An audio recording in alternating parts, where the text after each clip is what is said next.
진료는 의사에게, 약은 약사에게 쉽고 15일을 공개합니다.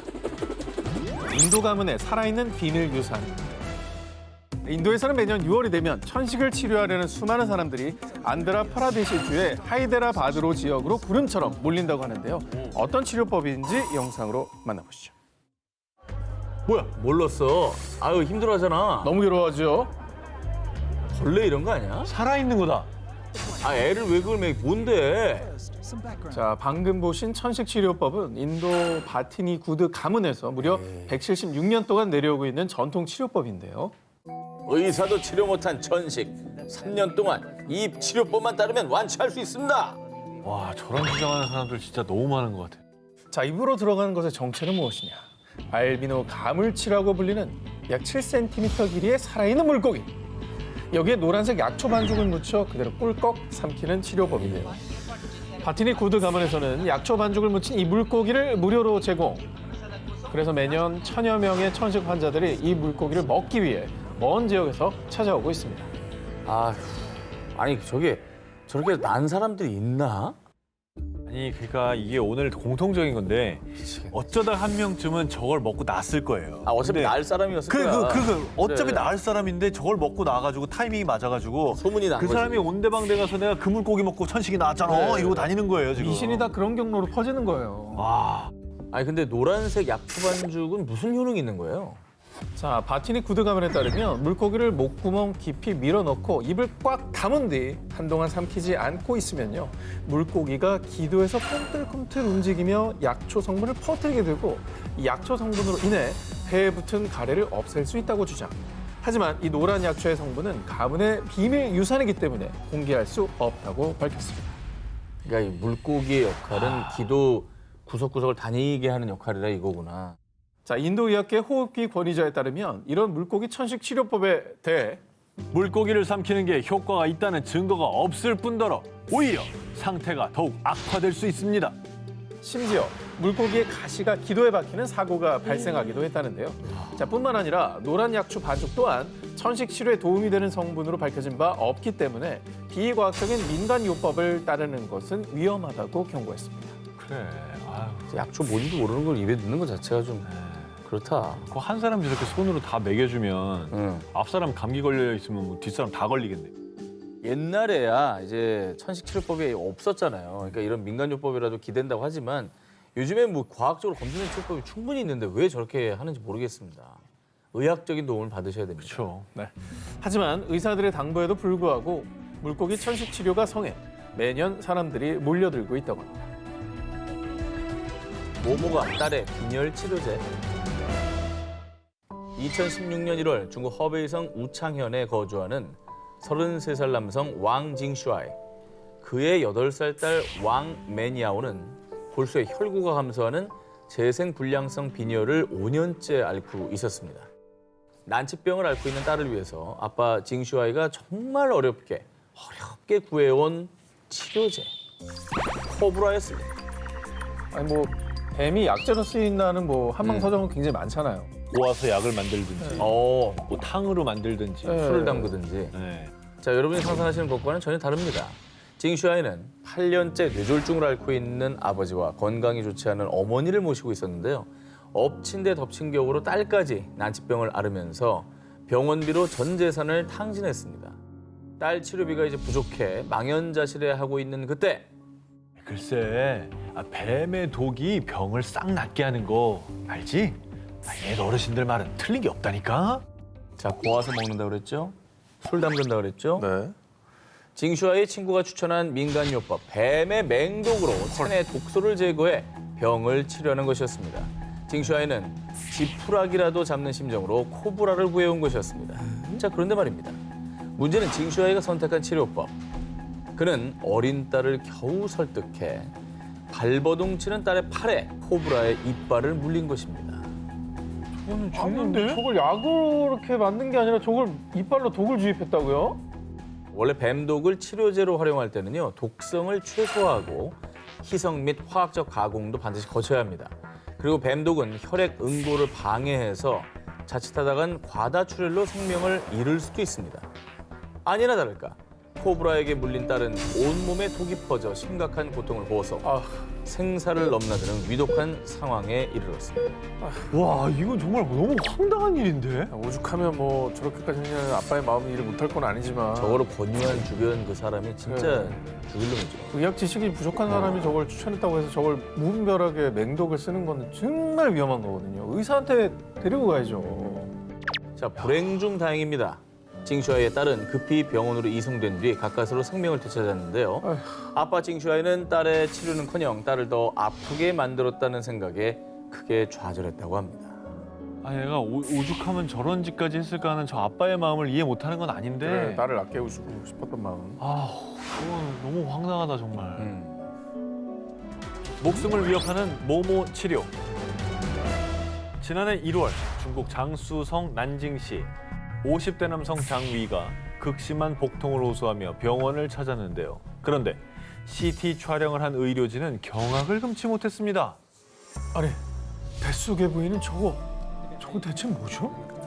장위의 소화기관에서 정체불명의 생물체들이 살아 움직이고 있었던 겁니다. 어디? 저 실들 보여요? 실 우와! 같은 거? 뭐야 저거 회충이야? 저 회충인 것 같은데. 선충 뭐 이런 거 아니에요? 고래 회충 막 이런 거. 그의 뱃속에서 꿈틀거리고 있던 생물체의 정체는 다름 아닌 뱀장어. 뱀장어가 들어가 있다고? 저게 어떻게 들어갔지? 저거 통으로 먹었다고? 통으로? 자, 장위는요. 살아있는 뱀장어를 통째로 먹으면 변비와 전립선에 좋대. 주변 사람들의 말에 무려 길이 50cm, 두께 3cm의 살아있는 뱀장어 2마리를 그대로 꿀꺽 삼켜버린 겁니다. 그리고 얼마 뒤 장위는 엄청난 복통을 느꼈지만요. 그래, 이게 바로 변비가 낫고 있다는 증거겠지. 복통이 변비가 사라지는 일종의 과정이라고 생각해 아픔을 참고 또 참다가 결국 다음 날이 돼서야 뒤늦게 병원을 찾은 겁니다. 그러니까 이게 또 그거예요. 결국 팔딱팔딱대고 저런 어떤 생명력이 있는 걸 먹으면 무조건 좋다는. 전립선에 좋대잖아. 자, 병원을 찾은 장위는 곧바로 뱀장어 제거 수술에 돌입. 무사히 뱀장어를 꺼낼 수 있었지만 몸 안에 들어간 뱀장어들이 그의 장기를 깨물고 장기 사이사이를 비집고 다닌 탓에 출혈량이 상당했고요. 그치, 장어도 살자고 깨물었을 거 아니야. 박테리아 감염 또한 심각해 만약 뱀장어를 바로 꺼내지 않았다면 목숨을 잃을 수도 있는 상황이었습니다. 그런데 더욱 황당한 사실은 장어를 이용해 변비 치료를 시도한 사례가 이번뿐만이 아니라는 겁니다. 또 있어? 지난해 6월에도 중국 장쑤성 싱화시에 거주하는 한 남성이 장어가 장 운동을 돕는다고 생각해 길이 20cm에 달하는 장어를 항문에 집어넣는 바람에 긴급 수술을 받기도 했습니다. 아, 차라리 관장을 받지. 아. 그러니까 그 변비도 뚫릴 것 같잖아. 뚫릴 것 같잖아, 왠지. 다 뚫어버려. 그 입으로 들어가면 그 죽을 수가 있으니까 그 바로 넣란 말이야. 너지. 그 친구 너지. 다 뚫어버려. 검증되지 않은 위험천만한 민간요법은 병을 치료하기는커녕 우리의 목숨을 위협할 뿐입니다. 난치병 치료하는 모모 테라피. 이번엔 2011년 인도네시아 자카르타에서 각종 난치병을 치유한다고 소문난 아주 용한 병원을 소개해드리겠습니다. 그래요? 여기 병원이에요? 철로 아닌가요? 이렇게 한 기차역 철로에 줄줄이 누워있는 사람들. 영무원들이 위험하다고 나가라고 소리쳐도 아랑곳하지 않고 지나가는 기차를 피해 철로에 누웠다가 일어났다가를 반복했는데요. 대체 그 이유가 무엇이냐? 글쎄, 어떤 남자가 철로에 누웠더니만 뇌졸중이 싹 났대. 2010년 뇌졸중을 앓던 한 남성이 자살하려고 철로에 누웠다가 병이 완치됐다는 소문이 확산. 이후 각종 질병으로 고생하는 사람들이 철로에 몰려들기 시작한 건데요. 그런데 철로에 누웠더니 편두통이 사라졌어요. 관절염이 심했는데 철로에서 치료받고 좋아졌다니까요. 미치겠다. 일명 철로 테라피가 대유행한 겁니다. 진짜 아무 근거가 없네, 저거. 그러니까 이게 뭐 논리적인 어떤 근거가 전혀 없잖아요. 근데 병이 나았다는 사람은 뭐예요, 그러면? 이 철로 테라피를 믿는 사람들은 나름 의학적인 근거가 있다고 주장하는데요. 자, 이렇게 누워있으면 몸이 찌릿찌릿한 게 느껴지지? 철로에 흐르는 이 전기가 병을 고쳐주는 거야. 측정 결과 실제로 이 철로에서 몸이 닿으면 찌릿찌릿할 정도인 수십 볼트의 전기가 흐르는 게 확인됐고요. 무료로 전기 자극 치료를 받을 수 있다며 병원 치료비를 감당하기 힘든 빈민들 사이에서 특히 이 철로 테라피가 인기를 끌었던 겁니다. 저게 근거구만. 병원에서 이제 저주파 치료, 고주파 치료를 하잖아요. 그게 이제 전기 자극 치료니까 그걸 이제 근거로 쓴 거군요. 그게 근거가 있는 얘기입니까? 철로에 흐르는 전기가 치료 효과가 있는 거예요?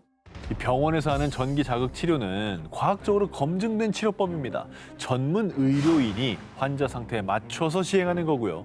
무작정 전기로 병을 치료하겠다는 생각은 위험합니다. 의학계에서는 철로에 흐르는 전기가 질병을 치료한다는 건 근거 없는 믿음일 뿐이라고 경고했는데요. 손무당이 사람 잡는 게 또 여기서 나오는 거잖아요. 그러니까 철로의 전기가 오히려 몸에 안 좋은 영향을 미칠 수도 있고 위험할 수도 있는 거거든요. 전압 갑자기 올라가면 감전 위험도 있는 거고. 맞아요. 그리고 가장 위험한 거 기차 오면 어떻게 할 겁니까? 그렇죠.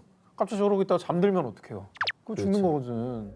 인도네시아 당국이 철로에 허가 없이 들어가면 최고 3개월 징역형이나 1,800달러 벌금형에 처할 수 있다는 경고판까지 세웠는데도 불구하고요. 한동안 이 철로 테라피의 인기는 끊이지 않았습니다. 목숨을 담보로 한 철로 테라피, 근거 없는 믿음이 오히려 생명을 위태롭게 할 수 있습니다. 모모의 눈먼 부부의 비극.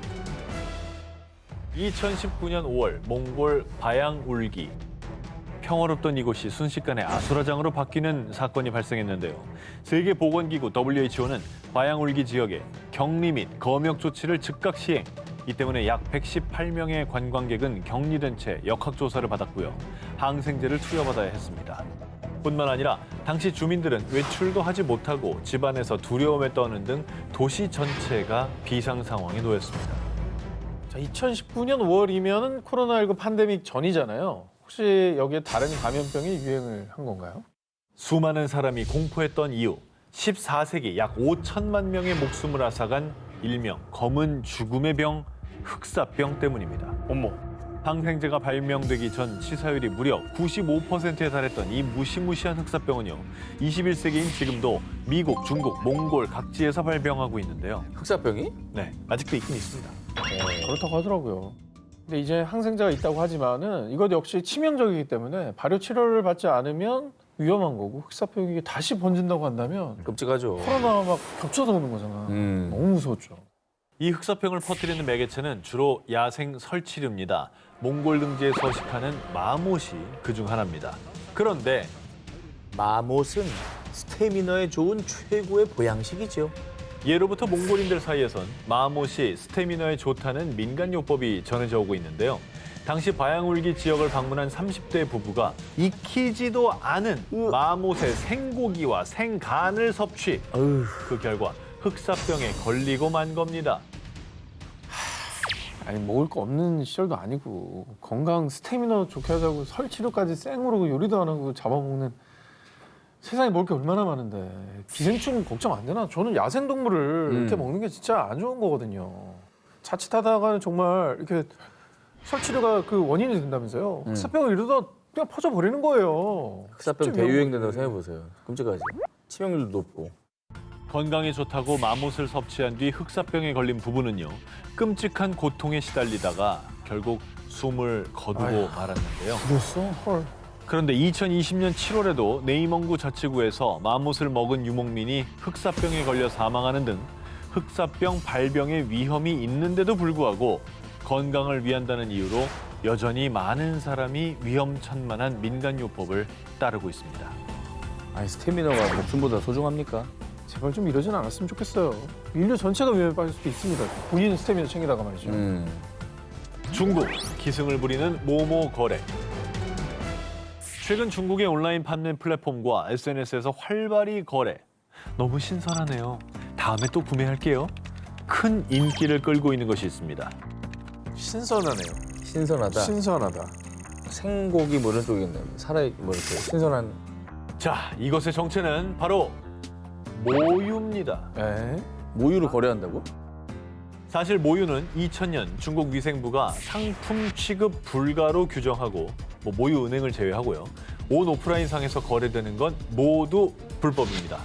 하지만 중국 정부의 감시를 피하기 위해 물건 있다라는 뜻의 여우호라는 은어까지 이용. 한 모유 거래 커뮤니티 누적 이용자 수는 3만 명이 넘었을 정도로 모유 불법 거래가 성행하고 있습니다.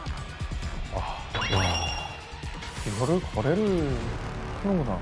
저건 있죠. 그러니까 그 신생아가 태어났는데 모유를 먹일 수 없는 상황일 때 그러면 그걸 하기 엄마의 위해서. 상황이 안 좋을 때. 네, 그러니까 예전 우리말로 하면 네. 젖동량인 건데 그거를 좀 더 넓은 단위로 해서 서로 거래할 수 있게 하고 있긴 합니다. 아니 지금 중간에 이제 의사가 개입을 해서 그렇죠. 그렇죠. 하는 건데 네. 이거는 인터넷으로 상거래로 파는 거잖아요. 그 위험하잖아. 그 뭐 검증도 안 된 거고. 그러니까 단순히 아기한테만 먹이는 게 아니라 이게 뭔가 좀 안 좋은 데 쓸 수도 있을 것 같다는 생각이 들어요. 최근에는 성인 남성이 자신이 마시기 위해 모유를 구매하는 사례가 증가. 모유를 먹으면 왠지 모르게 힘이 불끈 솟아난단 말이에요. 중국에서는 모유가 자양강장, 면역력 향상, 여드름 치료에 효과적이라면서요. 모유 100ml 한 포당 보통 2,700원에서 9,000원 사이 가격으로 암암리에 거래되고 있다고 합니다. 차라리 운동을 하세요, 진짜. 운동을 좀 하십시오. 건강기능식품 좋은 게 얼마나 많습니까? 갓 태어난 아이의 면역력을 위해서 다양한 좋은 성분이 들어가 있는 거, 이게 모유에 좋은 거 다 알죠?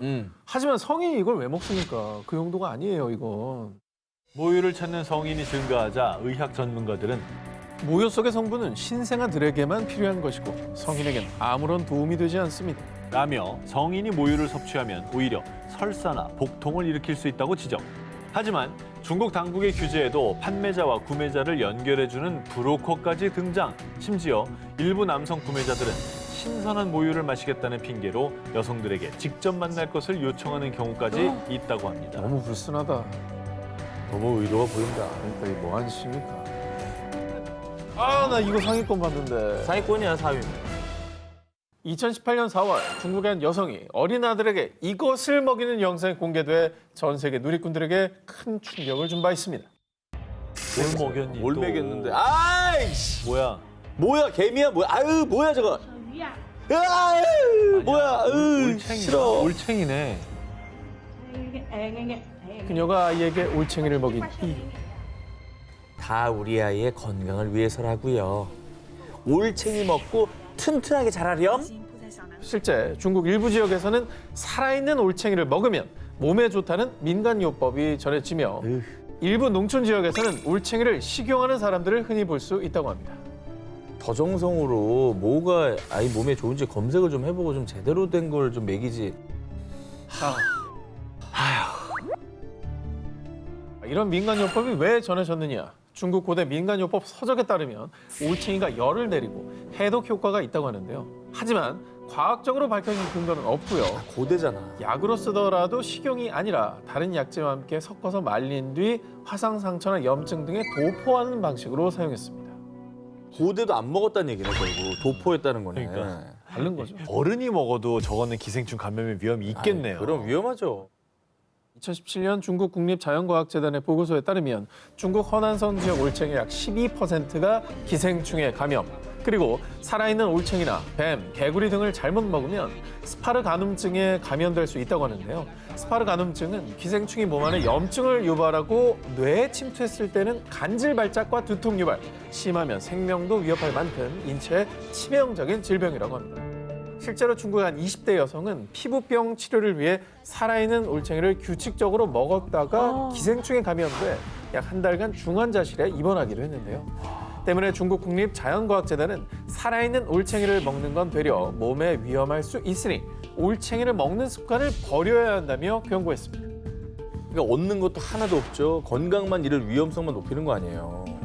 그러니까 옛날부터 내려오는 말이라고 또 다 맞는 게 아닙니다. 그럼요. 옛날 말 다 네. 맞나요? 요즘 시대에 맞는 건지 잘 따져봐야 돼요.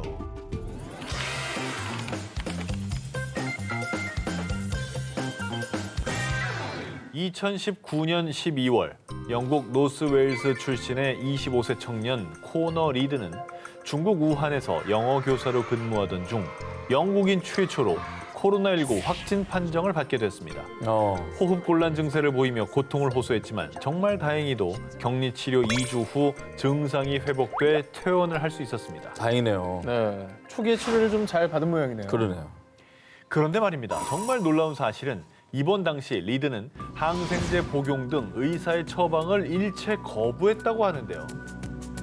치료제가 그 당시 뭐 없었으니까 지금도 없고. 그렇지 초기니까. 불안해서 아니 나 그렇게 검증 안 된 거 안 먹겠다 이런 거 아니에요? 뭐 그럴 수는 있지만 근데 어떻게든 회복이 된 거잖아요. 처방을 안 받아도. 네. 자, 리드가 주장하는 코로나 치료법. 저를 낫게 한 건 영국의 민간요법인 핫토디였어요. 오래전부터 스코틀랜드 지역에서는 감기 증상 완화를 위해 뜨거운 위스키에 꿀을 탄 핫토디를 마셨는데요. 리드는 2주 동안 핫토디를 타먹으며 코로나를 이겨냈다고 주장했습니다. 그냥 뭐 꿀물 먹고 생강차, 유자차 이런 거 먹는 것과 비슷한데 근데 이거 술이잖아요. 그리고 알코올 성분이 이게 근원적인 치료법이 안 될 텐데. 그렇죠. 코로나 걸리면 이제 폐 기능이 엄청 약화되는 걸로 알고 있는데 저렇게 술을 저렇게 많이 먹으면은 면역력이 더 떨어져서 안 좋아질 것 같거든요. 와, 지금 정말 중요한 얘기를 해주셨고요. 네. 이게 나중에 아주 중요하게 작용을 합니다. 자, 이 핫토디에 대한 의학적 효과는 증명된 바 없고요. 핫토디 때문에 리드의 코로나가 나았는지 밝혀진 바가 없습니다. 그럼에도 코로나19가 심각한 상황에서 비교적 빠르게 회복한 리드의 코로나 치료법은 전 세계적으로 많은 주목을 받았고요. 주목을 받았다고? 받았죠. 왜냐면 이게 초기고 치료법이 없는데 제일 먼저 걸린 사람인데 2주 만에 나았잖아요. 근데 우리가 지금 요즘 백신 나오고 그래서 조금 그렇지 초기에 저걸 봤으면 우리도 이럴 수 있어요. 그렇죠. 그때는 아무것도 핫토디? 없었잖아 우리한테. 그런데 말입니다. 약 1년 후 전해진 충격 소식. 리드가 기숙사방에서 돌연 사망한 채 발견된 겁니다. 뭐라고? 부검 결과 그의 사망 원인은 기관지 폐렴으로 인한 호흡 부전이었는데요. 퇴원 이후에도 계속 위스키를 즐겼던 리드. 사망 하루 전날 밤에도 친구들과 위스키를 마셨다고 하는데 이 때문에 코로나로 약해진 기관지에 염증이 생기며 사망까지 이르게 된 것입니다. 코로나19를 극복했던 건 본인의 면역력 있겠지만 어느 그렇죠. 정도 운이 작용한 거잖아요. 그렇죠. 그렇다고 한다면 그 이후에 사후 관리를 좀 잘하셨어야 되는데 그거에 이제 너무 효과를 봤다고 맹신한 것 같아요. 저걸 주변 친구들한테 다 권했을 것 같아서 그게 더 무섭습니다. 나 코로나도 나았어. 위스키 먹고 위스키 너무 좋아. 이랬을 거 아니에요. 2016년 중국의 70대 남성 바오 이아프는 자신의 건강 비결에 대해 이렇게 밝혀 화제가 됐는데요. 눈이랑 폐가 안 좋았는데 20년 넘게 매일 이걸 마시니까 건강이 좋아졌어. 자네들도 마셔봐. 자, 그가 40대부터 20년 넘게 매일 꾸준히 마셔온 것은 바로 자신의 소변이었습니다. 나는 어릴 때 들었었거든요. 소변을 건강하게 마신다는 얘기 나도 그 낭설로 들었었거든요. 이게 아직도 이게 성행을 합니까? 자, 그런데 더 놀라운 사실은요. 이 민간요법을 믿고 있는 사람이 야프 한 사람이 아니라는 겁니다. 사실 야프는 중국 소변치료협회 이사로 이 협회에 가입된 회원만 약 4,000명. 이들은 모두 소변을 만병통치약으로 여겼습니다. 저런 협회가 있다는 것 자체가 저게 어느 정도 사람들 사이에서 공신력이 생겼다는 얘기예요. 회원이 4,000명이에요, 무려. 그러니까 이게 소변이라고 하는 게 과학적으로 몸에 노폐물이 나가는 거잖아요. 그 노폐물을 먹는데 그 건강에 좋을 수가 있나요? 소변요법을 두고 의사들은 하나같이 소변은 95%의 수분과 5%의 찌꺼기일 뿐입니다. 라며 건강에 도움이 되지 않는다라고 밝혔는데요. 그리고 소변도 살모넬라균, 대장균 등 박테리아에 감염돼 있을 수 있기 때문에 오염된 소변을 그대로 섭취할 경우 간, 위장관, 혈관에 악영향을 끼칠 수 있습니다. 자, 이 같은 이유로 중국 정부는 소변치료협회를 불법 단체로 규정했지만 중국 내에서 소변요법은 근절되지 않고 있다고 하는데요. 어쨌든 근거가 밝혀지지 않은데 소변요법을 저렇게 믿는 겁니까? 네, 그 이유 중국인들 사이에선 고대 시대부터 소년의 소변이 질병 치료에 효과가 있다고 믿어왔고요. 전해지는 이야기에 따르면 당나라 최고 미녀로 불린 양귀비가 피부 미용을 위해 남자아이들의 소변을 마시고 피부에 발랐다고 하는데요. 현대에 이르러서도 소변이 면역력을 높이고 자가 치유 능력을 준다고 믿기 때문에 감기부터 간염, 우울증, 백내장, 관절염 그리고 심지어 암까지 이 모든 질병들이 치료된다고 여기고 있는 겁니다. 병원 가요, 병원. 건강에 도움이 안 되는 걸 떠나서 해칠 수가 있다고 하니까 제발 제대로 된 의사의 처방을 받으시고. 네, 그러지 맙시다. 이것이 쏜 총에 맞은 남자. 2018년 미국 뉴멕시코주 70대 남성 소니 길리건은 반려견 3마리와 함께 사냥에 나섰습니다. 그가 주차장에서 주차하고 잠시 몸을 숙인 그때 어떻게? 갑자기 한 발의 총성이 울리며 길리건의 등을 관통. 등을? 이거 다른 사냥꾼한테 맞은 거 아니에요? 짐승인 줄 알고 쏜 거 아니야? 그래서 그 오인 사격이나 아니면 어. 아니면 좀 평소에 원한이 있었던 건가? 범죄. 아니면, 예, 표적이 됐다. 아우, 너 뭐 이런 거. 등을 맞냐? 아우, 와, 근데 비겁하다. 등에서 쏘다니. 그러니까. 고통에 몸부림치던 길리건이 총을 쏜 범인의 정체를 확인한 순간 설마 네가 나를? 범인은 현장에서 검거됐습니다. 만 얼마 지나지 않아 무죄로 풀려났는데요. 왜? 에? 아니 범인을 잡았다면서요? 잡았죠. 그럼 왜 풀어줘? 실수로 쐈나 보지. 고의가 아니었다. 길리건을 쏜 범인이 풀려난 이유, 그를 저격한 정체는 다름 아닌 그의 반려견 찰리였기 때문입니다. 뭐야? 걔가 어떻게 총을 쏴요? 걔가 어떻게 총을 쏴? 잘 밟았구나. 방아쇠 어떻게 이렇게 들어가냐고. 밟았나 보다. 아 밟는다고 되니? 그게 총이 방아쇠가 있는데? 당시 길리건이 사냥용 총을 장전한 채로 어허. 반려견들이 타고 있는 뒷좌석에 뒀는데요. 에이. 그런데 반려견 찰리가 좌석에서 미끄러지는 과정에서 그만 하필 방아쇠에 찰리의 발이 걸려서 장전된 총알이 발사되고 만 겁니다. 진짜 운도 더럽게 없다 진짜. 이 기막히고 불운한 사고로 총알이 길리건의 갈비뼈를 관통, 과다 출혈로 생사가 오가는 상황에서 그는 겨우 전화로 911에 신고했고요. 다행히 제 시간에 치료를 받아서 목숨을 건질 수 있었습니다. 찰리랑 약간 좀 애매해지지 않았을까요? 아니 둘이만 있으면 예. 둘만 있으면 좀 어색할 것 같은데. 아니 그러니까 찰리가 표정이 좀 안 좋거나 그러면 좀 무섭지 않을까? 아니 사람이 울컥하면 생각나거든. 그럼. 네가 나를 쏴? 그런데 얼마 후 길리건은 또 한 번의 불행한 총기 사고를 겪게 되는데요. 에? 이번엔 그가 총에 맞은 건 아니지만 누군가가 쏜 총에 그만 반려견 찰리가 무지개 다리를 건너고 말았습니다. 아 뭐야? 아 반려견은 저 총하고 악연이네. 그러니까. 주인도 쏘고 그 총에 맞고 막. 아유 아, 불쌍하다. 참 저 어르신도 참 슬펐겠다. 그러니까 네. 뭐 이렇게. 이것을 훔친 도둑의 최후.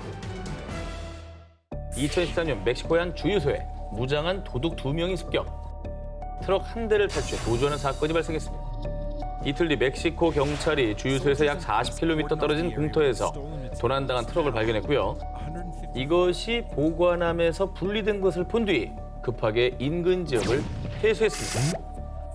아니 뭐 일부러 테러 위협을 하려고 준비해 놓은 걸 탈취했나? 자, 사실 도둑들이 훔친 트럭에 실려있던 것은요. 코발트 60이었습니다. 방사능 아니에요? 광물인데 저거는 분자가 높은 애들 중에 하나인데. 보분자. 보통 뒤에 이제 숫자 붙은 거는 약간 방사성 동위원소 네. 뭐 이런 거잖아요. 저건 방사성 물질 맞을 것 같은데. 네. 코발트 60은 평균 에너지 1.25밀리언 전자볼트의 높은 감마선을 방출하는 핵종이기 때문에 취급 시 방사선에 의한 외부 피폭에 주의해야 하는데요. 만약에 코발트 60과 직접적으로 접촉을 한다면 암에 걸리거나 사망에까지 이를 수 있다고 합니다. 근데 그렇게 위험한 게 왜 주유소 거기 트럭에 실려? 그러니까 저게 이상하죠. 왜 아무 랜덤하게, 트럭에나 네. 있었으면 그게 왜 그렇게 훔쳐가기 쉽게 돼 있었으면 되게 위험한 물질인데. 사실 이 코발트 60은 주로 병원에서 방사선 치료에 사용되고 있는데요.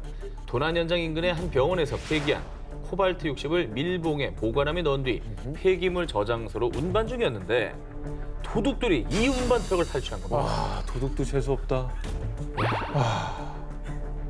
아 이게 꿈에도 몰랐겠지. 그리고 이틀 뒤에 경찰이 해당 트럭을 찾았을 땐 보관함 속에 있어야 할 코발트 60이 밖에 노출돼 있는 상태였다고 합니다. 와 이거 되게 위험한 상황이잖아요. 멕시코 검찰은 도둑들이 보관함 속에 든 것이 방사성 물질인 줄 모르고 트럭을 탈취한 것으로 추측했는데요. 건드리지 말았어야 하는 걸 건드렸네. 뭔가 되게 꽁꽁 싸매서 막 조심스럽게 운반하니까 야 저기 뭐 좋은 거 있나 보다 하고 훔친 거죠. 멕시코 원자력 안전감시위원회에서는 이 사건에 대해서요. 박스를 연 도둑들의 호기심이 불운을 가져왔습니다. 보관함을 연 도둑들은 사흘 내에 사망할 겁니다. 이건 뭐 방법이 없잖아. 이건 방법이 없지. 이거 병원 온다고 해도 못 살릴걸요. 그렇지. 모모 털다 인생도 털린 도둑. 2016년 1월 경기도의 한 경마장. 당시 수많은 사람들이 모여 경주마들의 치열한 경기를 지켜보고 있었는데요. 그런데 사람들 속에서 어슬렁거리는 수상한 남성의 모습이 포착됐습니다. 손 보이십니까? 소매치기잖아. 옆 사람 주머니인데? 소매치기다. 야, 너무 대놓고 손을 넣은 거 아니야? 아, 근데 경마장은 사람들이 몰골을 하잖아. 이러고 있잖아. 그러니까 뭘 빼가도 모르겠네. 뭔가 꺼냈어. 뭔가 하얀 거 네모난 걸 꺼냈어요. 지갑은 아닌 것 같은데? 그래서 내가 저 말에 이번 경주에 뭐 얼마나 더 베팅을 했어요. 그럼 뭘 보겠어요? 말. 그렇죠. 그 심리 이용인데 저거는 거의 흔들릴 정도로 뺐는데도 모르네. 자, 그렇습니다. 영상 속 50대 남성 A씨는 전과 27범입니다. 약 2주 동안 수시로 경마장을 방문. 그리고 경주마가 결승선을 통과하는 순간 사람들이 경기에 집중한 틈을 노려서 현금과 귀중품들을 절도. 세 차례에 걸쳐 250만 원 상당의 현금과 경마권을 훔쳤는데요. 연이어 범행에 성공하자 기고만장해진 소매치기 범은 2달 후 다시 경마장을 찾았고요. 내가 운이 좋다니까. 이번엔 누구 주머니를 털어볼까? 저 사람 돈 좀 있어 보이는데. 그리고 은근슬쩍 그 남성의 주머니에 손을 넣으려던 끝에 그것은 이 소매치기범 인생에서 가장 큰 불운이 찾아온 순간이었습니다. 아니 주머니에 불운이래봤자 뭐가 뭐 똥을 넣고 다니는 사람 없을 거고. 아니, 저 안에 뭐가 별거 없을 것 같은데? 잡았다 이놈. 당신을 소매치기 혐의로 체포한다. 사법경찰이었어요? 소매치기범이 털려고 했던 대상이 바로 잠복 중이던 형사였던 겁니다. 하필이면 골라도 형사를 고르냐. 그렇습니다. 경마장에서 계속 소매치기 사건이 발생하자 잠복 중이던 형사는요. 제 발로 접근한 소매치기 덕에 손쉽게 체포에 성공. 도박비하고 유흥비 때문에 그랬습니다. 아, 죄송합니다. 형사인 줄도 모르고 소매치기를 하려고 했던 범인. 그저 운이 없었다고만 여기지 마시고요. 이번엔 제대로 반성하시길 바랍니다. 어쨌든 나는 살아있다. 1995년 미국의 한 잡지는 가장 불행한 사람으로 로런스 헬런츠라는 남성을 선정. 그의 사연을 소개했습니다. 야, 이게 잡지에서 뽑은 최악의 어떤 운을 가진 사람인데 그렇죠. 어떻게 해서 그런 타이틀까지 받게 된 겁니까? 헬런츠에게 찾아온 불운의 시작은 1985년이었습니다. 목수였던 그는 한 건설 현장에서 일하던 중 감전 사고를 무려 3번이나 겪었는데요. 헐. 하지만 불행 중 다행으로 겨우 목숨은 건질 수가 있었습니다. 야, 감전사고 굉장히 위험한데. 그렇죠. 어떻게 한 번도 아니고 3번이나 당해. 이 사고 후유증으로 건강이 악화된 헬런츠는 피해 보상을 받기 위해 거액을 들여 변호사를 선임했습니다. 그런데 말입니다. 소송 도중 헬런츠가 선임한 변호사들이 연달아 불의의 사고로 사망. 헬런츠는 할 수 없이 3번째 변호사를 선임했는데 이번엔 다른 문제가 생겼습니다. 당신 남편처럼 가난한 목수보다 나같이 유능한 변호사가 당신을 더 행복하게 해줄 수 있어요. 헬런츠가 새로 선임한 변호사가 그의 아내를 유혹해 야반도주했습니다. 가지가지 한다 진짜. 야 정말 뭐 이런 일이 다 있습니까? 야, 그 몸도 안 좋으실 텐데. 그럼. 심정적으로도 너무 큰 타격이 있었겠네. 끝나지 않았어. 이후에 건강이 더욱 악화된 헬런츠. 그는 병원을 찾았다가 청천벽력 같은 진단을 받게 됩니다. 가난입니다. 얼른 항암 치료를 받으셔야 될 겁니다. 아이고야. 아니 왜 이 사람한테만 이런 불운이 계속되는 거예요? 간암 선고를 받은 헬런츠는요. 독한 항암 치료를 견디다 못해 한때 혼수 상태에 빠지기도 했습니다. 근데 얼마 뒤 밝혀진 충격 사실. 헬런츠는 간암이 아니었습니다. 뭐라고요? 뭐라고요? 사실은 의사의 오진이었습니다. 야 씨. 아니 오진하게 따르지 무슨 항암 치료도 받을 필요 없었던 거네. 항암 치료가 얼마나 몸에 힘든지 알죠. 몸을 그러니까 좋은 세포까지 죽이는 그런 약을 그렇죠. 쓰잖아요. 근데 이거 의료사고 미국은 소송의 나라입니다. 그렇지. 엄청난 배상금 이거 요구할 수 있어요. 변호사는 이가 갈리지 않겠습니까? 변호사. 변호사가 안 되는구나. 죽지 않으면 바람이 나는데. 그런데 헬런츠의 불운은 여기서 끝이 아니었습니다. 여기 더 있어요? 뭐가 더 있냐 진짜. 1995년 헬런츠가 교통사고를 당했습니다. 근데 정신을 차려보니 그 옆에는 구조대원이 아닌 강도가 총으로 그를 위협해서 소지품을 모두 털어가는 사건까지 있었습니다. 이거 영화인가요? 아니 이게 영화라고 영화 만약에 걸려 있으면 너무 개연성 없다고 자기적이라- 욕먹어. 자기적이라고 욕먹죠 이거는. 남들은 한 번도 겪기 힘들 불운을 수차례 마주한 헬런츠는 자신의 인생을 이렇게 평가했다고 합니다. 어쨌든 나는 지금 이렇게 살아있지 않습니까? 나는 행복한 사람입니다. 뭐뭐 먹고 늑대 인간 된 아이들. 2019년 7월 스페인에서 벌어진 충격 사건. 뭐야? 뭐야? 이 뭐야? 무슨 일이야? 애기들 왜 저래요? 어린아이들이 갑자기 손, 몸, 심지어 얼굴까지 털이 비정상적으로 자라는 일명 늑대인간 증후군 증상을 호소하기 시작했습니다. 그리고 불과 한 달 사이 스페인 곳곳에서 신고가 이어졌는데요. 아니 한 사람도 아니고 여러 사람인 거잖아요. 굉장히 많은 아이들이. 아이들이 그렇게 된 이유가 뭐예요? 그럼 뭐에 오염됐나? 늑대인간 증후군을 보인 아이들에게 한 가지 공통점이 있었습니다. 소화불량 때문에 스페인의 F 제약회사에서 제조한 위장약을 복용했다는 건데요. 이에 스페인 보건당국은 문제의 위장 질환 실험약을 조사해 사태 파악에 나섰는데요. 그런데 이 위장약을 분석하던 중 발견된 뜻밖의 성분 미녹시딜. 저 발모 효과 있는 거 아니야? 오, 알고 계시나요? 네. 이 미녹시딜은 위장약이 아닙니다. 모발 성장 촉진제였습니다. 그래? 아니 근데 사실 탈모약은 호르몬제라서 호르몬제죠. 아이들 손에도 닿으면 안 되거든요. 네, 만져도 안 된다 만져도 그러잖아요. 안 되게 네. 독해요. 공장에서 약품을 제조하던 중에 위장약에 사용되는 성분인 오메프라졸이 표시된 용기에 발모 촉진 성분인 미녹시딜을 넣는 실수를 한 겁니다. 얘는 정말 미쳤어. 즉 아이들에게 위장약을 먹인 줄 알았던 부모들은 자신도 모르게 발모제를 먹인 거죠. 그래서 아이들이 털이 과도하게 자라는 부작용이 발생한 겁니다. 진짜 너무 화가 난다. 앞으로 또 크면서 이 부작용 때문에 어떤 일이 벌어질지 모르는 거잖아요. 근데 이게 이제 탈모만 문제가 아니라요. 뿐만 아니라 미녹시딜에 혈관 확장 기능이 있어서 고혈압 치료제로도 사용이 됩니다. 그리고 어린이들이 복용할 경우 심혈관에도 악영향을 미칠 수 있다는데요. 너무 끔찍한데요. 이에 스페인 보건당국은 곧바로 유통된 해당 위장약을 모두 회수한 뒤 전면 폐기했고요. 끔찍한 실수를 저지른 제약회사 공장도 폐쇄 조치했다고 합니다. 닫아야죠. 하지만 이미 몸과 마음에 큰 피해를 입은 아이들의 부모는요. 아이가 거울만 보면 자꾸 울어요. 사람들이 놀라서 우리 애가 집 밖을 못 나가요. 라며 고통을 호소하고 있다고 합니다. 얼마나 놀리겠어 주변에서 또 애들이. 이게 저 제일 궁금한 거는 이게 회복이 되는 겁니까 맞아요. 빨리?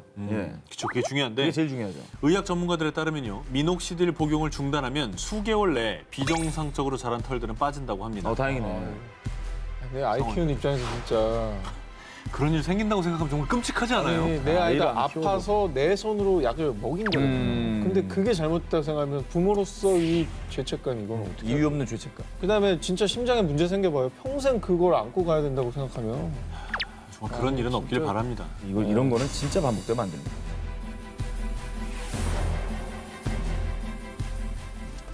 빚더미를 낳은 화수분. 2014년 7월 호주 시드니에서 벌어진 일입니다. 유학생인 말레이시아 출신의 크리스틴이 은행을 찾았습니다. 그런데 어라? 이 뭐지? 돈이 없는데? 돈이 있네? 이게 어떻게 된 일이냐?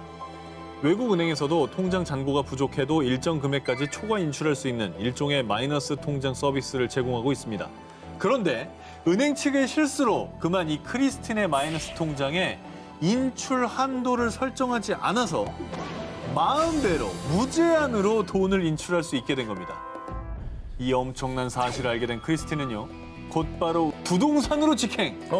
그리고 시드니 전경이 한눈에 보이는 무려 월세 300만 원의 호화 펜트하우스를 계약했고요. 자기 차가 너무 오래된 것 같아서 근사한 걸로 한 대 뽑았어. 남자친구에겐 통 크게 고급 스포츠카도 선물. 미쳤네 미쳤어. 그리고 하루가 멀다 하고 백화점에서 고가의 명품 쇼핑을 하고 또 하고 지르고 또 지르고 명품 매장에서 하루에 무려 1억 원 넘게 쓰기도 했답니다. 아니 자기 돈이 아닌 게 뻔한데 왜 저러는 거예요 도대체? 사실 마이너스 어차피 갚아야 되는 거잖아요. 그러니까. 그치 이건 준 건 아니에요. 그렇죠. 엄밀하게 자기 돈이 말하면. 아니죠. 그리고 어느 날 크리스틴이 마이너스 통장에서 115만 호주 달러, 무려 약 9억 5천만 원을 자신의 다른 계좌로 이체했는데요. 그런데 이때 고객 통장에서 단시간에 14차례에 걸쳐 거액이 인출되자 은행에서 이게 무슨 일인가 한 겁니다. 알아보죠 저 정도는. 그제야 사태 파악이 된 거죠. 결국 은행에선 서둘러 크리스틴의 통장 계좌를 동결한 뒤 경찰에 도움을 요청했습니다. 아니 유학 가서 뭘 배워온 거니? 아우 정말. 그리고 지금 소 다 잃고 지금 외양간 고치는 격이 된 거잖아요. 그렇습니다. 진짜 생각 없다. 네, 이미 써버린 돈 어떻게 할 거야? 그리고 정말 놀랍게도 호주 경찰이 흥청망청역 크리스틴의 집을 방문했을 당시 방 안은 200만 원대 쿠션부터 3억 원이 넘는 가방까지 온통 명품으로 가득했다고 합니다. 그리고 조사 결과 1년이 채 안 되는 기간에 크리스틴이 마이너스 통장을 통해 사용한 금액이 무려 38억 원 이상. 내일이 없네 저 친구는. 어? 아니 저 어떻게 나가볼 거야? 정말 탕진잼이구나. 예. 아니 근데 이거 어떻게 갚을까요? 난 그게 걱정됐거든요. 그러니까 아무리 은행 실수로 이체 한도가 안 걸려 있었다 해도 뒷일 모르고 저기 사고를 친다는 게 말이 안 되지 않습니까? 적어도 이자도 있거든요. 그래서 자기가 갚아야 되는 건데. 정말 오늘만 살 것처럼 은행 돈을 펑펑 쓴 크리스틴. 그동안 사용한 금액을 전부 상환하는 조건으로 석방됐는데요. 하지만 또다시 인생의 실수를 저질렀으니 에이, 설마. 2016년 5월 거액의 미상환금을 남겨두고는 고향인 말레이시아로 도주를 시도한 크리스틴. 결국 공항에서 긴급 체포되고 말았다고 합니다. 아 근데 자기도 알 거예요. 이거 못 갚는다는 거. 그래서 도망가려고 한 거죠. 그렇다고 도망가? 벌 받아야죠. 죄값을 치러야죠. 은행의 실수를 악용해 또 크나큰 실수를 더 얹은 한 유학생의 잘못된 선택. 내 것이 아닌 걸 탐내면 결국 그 독화살이 다시 나에게로 돌아온다는 사실 절대 잊어서는 안 될 겁니다. 미 사법부의 어리석은 실수. 2019년 5월 미 전역을 떠들썩하게 만든 충격적인 소식. 수감된 살인 용의자 에릭 베일이 교도소를 빠져나갔다는 것. 오, 저런. 이것도 웬일이야.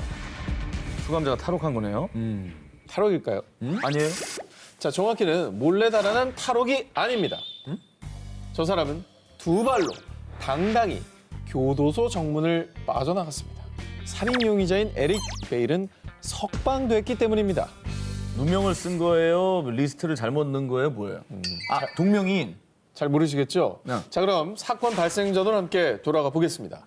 2018년 10월 에릭 베일은 플로리다주의 한 공원 인근에서 트럭을 몰고 가다가요. 다른 차량에 탑승했던 한 20대 남성을 총기로 살해. 이 사건으로 검찰은 에릭 베일에게 2급 살인 혐의를 적용해 기소했는데요. 그런데 기소 여부를 가리는 대배심 판결 결과 에릭의 살해 수법이 아주 잔인해 2급 살인 혐의는 기각됐고요. 그 대신 계획적 살인으로 보는 1급 살인 혐의를 적용, 보석 없는 구금을 명령했습니다. 이후 검찰은 법 집행관인 보안관 사무실에 이 사실을 알렸는데요. 그런데 네? 에릭 베일은 혐의가 기각됐다고 해서 이미 석방했는데요? 아, 그 2급을 기각한 것만 잘못 봤구나. 세상에 이럴 수가. 보안관 사무실에서 1급 살인 용의자를 자유의 몸으로 만들어준 거죠. 와, 이거 어떻게 된 일이에요? 2급이 아니라 1급입니다 했는데 2급이 아니란 말만 듣고 석방해 준 거예요.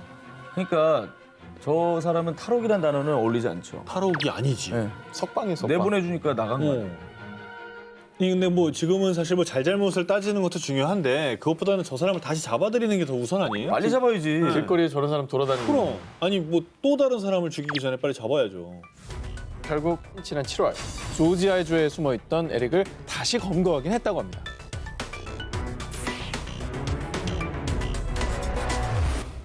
뇌사 판정 남동생. 알고 보니 2018년 7월 미국 뉴욕에 사는 슈렐 파월에게 한 통의 전화가 걸려왔습니다.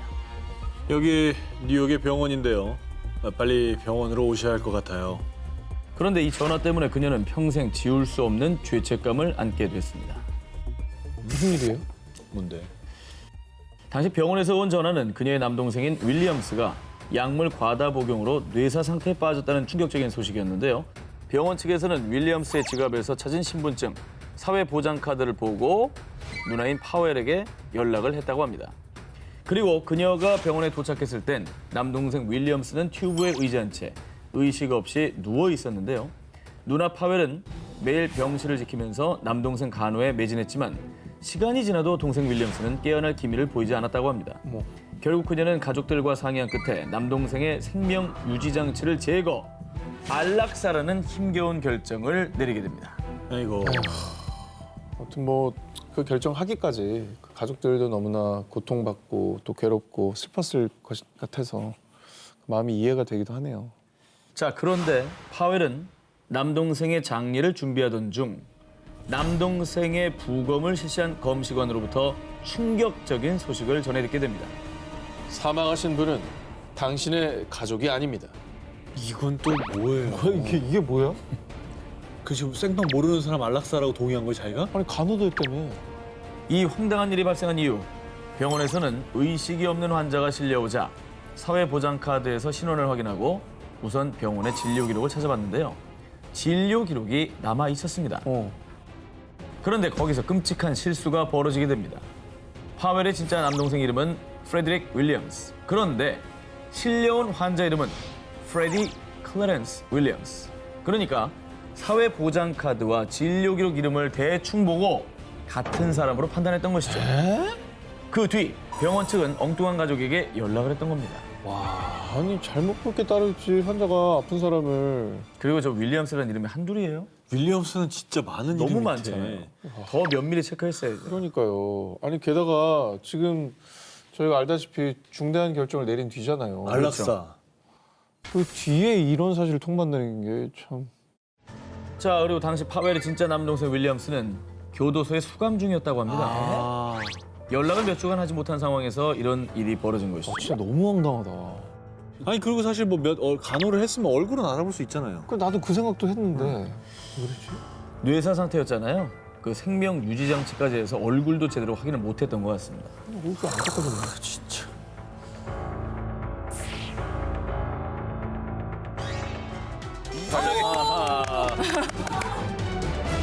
야, 박수 치게 되죠? 아, 네네.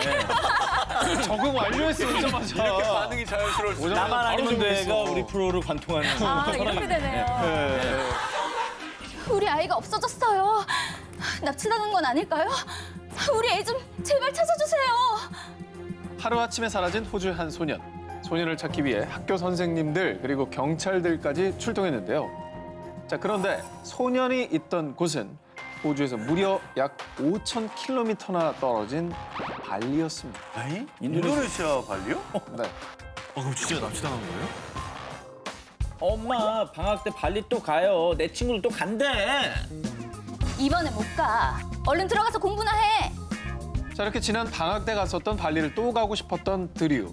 그런데 자신이 아무리 쫄라도 엄마가 단호하게 나오자 12살 드류는 그 누구도 상상하지 못한 엄청난 계획을 세웁니다. 바로 혼행. 혼자 여행을 가는 거였죠. 12살이면서요. 초등학생이에요. 와 이거 가능해요? 자, 12살 드류의 나홀로 발리 프로젝트. 일단 여행에서 가장 필요한 게 바로 money, 돈이겠죠? 그럼. 아주 그래서 대담하게 드류는 엄마의 카드를 슬쩍 하는 데 성공합니다. 와. 숙소 어디 보자. 바다가 보이는 여기가 좋겠네. 오션뷰 죽이는데. 자, 이렇게 항공권은 물론 고급 리조트까지 예약 완료. 그리고 대망의 D-Day. 드류는 책가방 속에 수영복까지 싹 챙겨놨고요. 그 길로 학교 가는 척하면서 곧바로 기차를 타고 공항으로 직행. 자, 누가 상상이나 했겠습니까? 정말 아무 의심도 받지 않고 무사히 비행기에 탑승했고요. 시드니에서 퍼스 공항으로 간 다음 6시간 뒤 인도네시아 덴파사르 공항에 홀로 도착한 겁니다. 안녕하세요 고객님. 그런데 혹시 혼자 오신 건 아니시죠? 아니요. 저희 누나가 곧 올 거예요. 자, 그리고 본격적으로 시작된 Let's Party, 드류스 타임. 에메랄드 바다에서 헤엄도 치며 자유를 만끽했습니다. 한편 드류의 집은 한바탕 난리 중이었습니다. 난리 났겠죠. 자, 드류가 학교에 오지 않았다는 연락을 받고 엄마 엠마는 곧바로 경찰에 실종 신고를 했는데요. 그런데 저기 저 아드님이 지금 발리에 있는데요? 어떻게 알았어요? 자, 아니, 뭐 어떻게 카드 사용 문자 이런 거 날라온 거 아니에요? 바로 인증샷 때문이었습니다. SNS. 주변 친구들에게 자랑하기 위해서 드류가 SNS에 샵 발리 혼영, 샵 인생 뭐 있나 발리 여행 중인 사진과 동영상을 인터넷에 올려버린 겁니다. 진짜 내 아들이 저렇게 몰래 해외여행 갔으면 정말 네. 너무 진짜 황당했을 것 같아. 황당하죠. 황당하면서도 좀 기특하지 않을까? 득이야? 혼자 이 대단한데. 다음에 꼭 저런 애 나와서 당해주세요. 다음에 뉴욕 가면 갔다 와. 아빠 편하게 좀 갔다 와라. A lot of trouble next time. Wish you all the best. 40년 동안 품은 암 덩어리의 정체는? 암 선고를 받고 수술대에 오른 한 남자. 그런데 정말 말도 안 되는 일을 겪게 됩니다. 거짓말 말도 안 돼! 이런 환자 처음이야! 자, 과연 전무후무한 이 암 덩어리의 정체는? 2014년 영국. 40대인 A씨는 1년 전부터 원인 모를 잦은 기침과 통증으로 병원을 찾았습니다. 기침할 때마다 폐 쪽이 너무 아파요. 쿡쿡도 쑤시고요. 진료에 들어간 의사 모하메드 무나바는 상태를 듣고 곧바로 검사를 진행했는데요. 그런데 엑스레이 정밀 검사 결과 오른쪽 폐 아래쪽에서 큰 덩어리 하나를 발견했습니다. 저 정도 크기면은 되게 암 중기 아니에요? 되게 큰데. 의사 무나바는 환자의 상태를 보고 폐암 혹은 기관지 암이라고 판단했고요. 게다가 박테리아 감염까지 더해져서 무척 위험한 상황이라고 판단했습니다. 목숨까지 위험할 수 있어요. 당장 수술해야 됩니다. 자, 그리고 수술을 앞두고 황급히 기관지 내시경을 통해 조직 검사를 진행했는데요. 그런데 검사에서 밝혀진 종양의 충격적인 정체. 뭐야? 암덩어리라고 생각했었던 덩어리의 정체는 바로 장난감. 뭐야? 저걸 왜 먹어? 뭐? 저거였어요? 저 도로공사 표지판처럼 생긴 저거? 아니 저게 왜 폐에 들어가 있어요? 자, 대략 1cm 크기의 원뿔형 도루 표지 장난감이었습니다. 어이없다. 장난감이 왜 저기 들어가 있어요? 그렇죠. 네. 폐에 장난감이 들어간 이유. 사실 어릴 때 본인이 장난감을 삼키던 버릇이 있었다고 합니다. 그래서 7살 생일에 선물 받은 장난감을 가지고 놀다가 자기도 모르게 삼켜버려 그게 기도로 넘어갔었던 겁니다. 의사들도요. 이 정도 크기의 플라스틱 조각이 40년 동안이나 폐에 있을 수 있는 건 절대로 불가능하다고 했습니다. 식도로 들어간 게 아니라 기도로 들어갔다고요? 그러니까 막혀서 사실 숨이 막혀서 죽을 수도 있을 뻔한 그런 위험한 상황이었던 거죠. 자, 아무튼 결국 A씨는 폐에서 장난감을 꺼내고 다행히 건강을 되찾았는데요. A씨는 이런 말을 남겼다고 합니다. 좋게 생각하면 이번 일을 어릴 때 잃어버린 장난감을 다시 찾게 됐다는 겁니다. 오진으로 10년간 투병한 환자. 자, 만약 뇌성마비 환자가 하루아침에 걷게 됐다면 믿으시겠습니까? 2001년 대구의 한 대학병원. 학예회 도중 쓰러진 6살 소녀가 응급실에 실려왔습니다. 소녀에게 내려진 진단은 경직성 뇌성마비. 경직성 뇌성마비는요, 뇌 이상으로 근육이 경직되어 팔다리가 뻣뻣해지는 병인데요. A양은 수차례 걸쳐 입원 치료를 받았지만 전혀 진전이 없었고요. 결국엔 아예 팔다리를 움직일 수 없는 경직성 사지마비 진단까지 내려지며 병세는 점점 더 악화됐습니다. 6살인데. 어린 나이에. 그렇죠. 자, 그런데 이상하게도 A양의 마비 증세는 아침에는 괜찮다가 저녁이 되면 다시 심해졌는데요. 아빠는 그런 딸의 증상을 보며 어쩌면 뇌성 마비가 아닐 수도 있겠다라는 생각을 했고요. 치료를 위해 중국 그리고 미국까지 오고 갔습니다. 그러나 별 차도 없이 보낸 시간만 무려 10년. 그러면서 치료비에만 무려 4, 5억 원가량이 들었는데요. 하지만 결국 딸 A양은 장애 1급 판정을 받고 누워만 지낼 수밖에 없었습니다. 그런데 11년 뒤인 2012년 어쩌면 뇌성마비가 아닐 수도 있을 것 같아요. 서울에 있는 병원에 한번 가보시는 게. 이런 한 물리치료 선생님의 황당한 소견. 지푸라기라도 잡는 심정으로 즉시 서울에 있는 모 대학병원을 찾은 부녀. 그런데 A양의 MRI를 본 의사는 무척 의아해했습니다. 아니, 10년이나 누워 있었다고요? 그럴 리가 없을 텐데. 우선 약 처방해 드릴게요. 차도가 있는지 한번 봅시다. 무슨 말이야 이게? 하지만 이런 의사의 말을 수없이 들은 부녀. 그래도 마지막으로 해보자는 생각으로 약을 복용한 A양. 그런데 말입니다. 아빠, 나 지금 걷는 거 맞죠? 이게 어떻게 된 거예요? 10년간 뇌성마비인 줄 알았던 딸은 알고 보니 세가와병이라는 희귀병에 걸린 거였습니다. 1971년도에 일본인 세가와 의사가 발견한 세가와병은 근육 수축으로 몸이 고통스럽게 꼬이는 증상을 갖고 있는데요. 어떻게? 그러니까 이걸 몰랐던 의사가 뇌성마비라는 진단을 내린 거죠. 병원의 오진으로 이 긴 시간 뼈아픈 세월을 보낸 가족들. 어머. 하지만 A양과 가족의 잃어버린 10년은 그 어떤 걸로도 보상되지 않겠죠. 부디 이런 실화는 다신 일어나지 않길 바랍니다. 2년 동안 스스로 감금당한 여자. 2008년 2월 27일 미국 캔자스주. 똑똑. 자기야, 밑으로 밥 넣었어. 근데 언제 나올 거야? 한 내일쯤 나갈게. 35세 여성 팸 베브콕은요. 2년 동안 화장실에서 그것도 변기에 앉아서 생활하고 있었습니다. 뭔데 왜 거기 살아요? 이 황당한 사건의 시작은 2006년. 평소처럼 알콩달콩 시간을 보내고 있던 두 사람. 그런데 나 잠깐 화장실 좀. 무슨 일인지 여자친구 팸은 화장실에서 통 나올 생각을 안 했습니다. 몇 시간, 아니 며칠이 지나도 말이죠. 어떻게라도 좀 데리고 나와야 되는 거 아닙니까? 계속 거기에 뭐 음식 주고 그런 것보다. 뭐 비단 화장실이 아니라 어떤 방에만 2년 동안 있다고 해도 그래도 그게 못 힘들죠. 견딜 상황인데 2년이나 지나고서야 사태의 심각성을 느낀 남자친구 코리는 신고를 했습니다. 참 둔하시네요. 한 1년 있다 나올 줄 알았는데 2년씩은 좀 너무 심한 거 아닌가. 갑자기 어느 날 무슨 계기로 심각성을 느꼈는지 그게 더 궁금한데요. 출동한 경찰들은 정말 경악을 금치 못했습니다. 이럴 수가! 이 변기랑 몸이 붙어버렸잖아. 변기와 한몸 생활 2년 만에 엄청난 욕창이 생겨 피부가 변기에 쩍 달라붙었습니다. 결국 변기를 드러냈고요. 살점을 분리하기 위한 수술까지 했다고 합니다. 어우 아파. 근데 왜 그랬을까요? 왜 거기? 처음으로 인간적인 반응이 나왔는데 왜 그랬을까요? 진짜 궁금한 거 처음 봤어요. 네, 오늘 처음으로. 궁금해요. 경찰 조사에 따르면 여자친구 팸은 어렸을 때 부모님에게 받은 학대로 외출을 두려워하는 일종의 공포증이 있었다고 합니다. 근데 그게 남자친구 화장실에서 갑자기 공포증에 휩싸여서 그랬던 게 아닐까 하고 추측만 할 뿐입니다.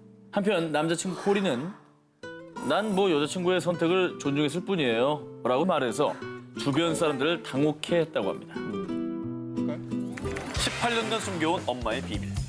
중국 현실판 원더우먼이 있다. 이거 실화임? 거짓 같은 진실 19. 저부터 발표합니다. 2014년 미국 사우스캐롤라이나주의 한 평범한 소녀 알렉시스 마니고. 자신의 어머니 글로리아 윌리엄스의 서랍에서 자신의 아기 때 사진을 보게 됩니다. 엄만 내 어릴 때 사진 없다더니 여기 있구만. 근데 이거 어디서 본 사진인데? 얼마 전 우연히 인터넷에서 본 1998년 실종 여아 사진. 쌍둥이인가? 그때 알렉시스는 자신이 18년 전 세간을 떠들썩하게 한 영유아 납치 사건의 피해자였음을 알게 됩니다. 큰 혼란에 휩싸인 알렉시스. 결국 알렉시스는 엄마 몰래 DNA 검사를 의뢰했는데요. 결과는 역시나 충격 그 자체. 지난 18년 동안 엄마라고 생각했던 사람이 어머. 사실은 피 한 방울 섞이지 않은 남이었던 겁니다. 진짜 충격이었겠다. 과연 이게 어떻게 된 일일까요? 20년 전인 1998년 7월 미국 플로리다주 잭슨빌의 한 병원에서 건강한 여아를 낳은 사나라 모블리. 아기한테서 열이 많이 나요. 잠시만 검사 좀 받고 올게요. 사나라의 아이를 데려간 간호사. 하지만 몇 시간이 지난 뒤에도 간호사와 아이는 돌아오지 않았습니다. 저런. 간호사. Please bring me back my child. 그 간호사의 정체는 바로 알렉시스 마니고를 납치한 지금의 엄마 글로리아 윌리엄스였습니다. 아우. 글로리아는 처음부터 자신의 신분 조작 서류까지 만들어둘 만큼 치밀한 계획을 세웠고요. 계획 먼저. 그래서 경찰이 2,500건 이상의 제보를 바탕으로 무려 18년간 수사했음에도 불구하고 범인을 잡지 못했던 겁니다. 아이고. 하지만 결국 글로리아는 2017년 1월 납치와 양육권 위반 혐의로 체포되고 말았습니다. 이 딸 알렉시스는 엄마 글로리아가 체포되기 직전에 어느 쪽이 나의 엄마인지 정의하고 싶지 않습니다 라면서 그녀를 꼭 끌어안고 눈물을 흘렸고요. 한편 비로소 18년 만에 자신의 진짜 가족에게 돌아온 그녀. 그녀는 케미아 모블리라는 진짜 이름도 되찾고 아이고. 새로운 삶을 살고 있다고 합니다. 아 다행입니다.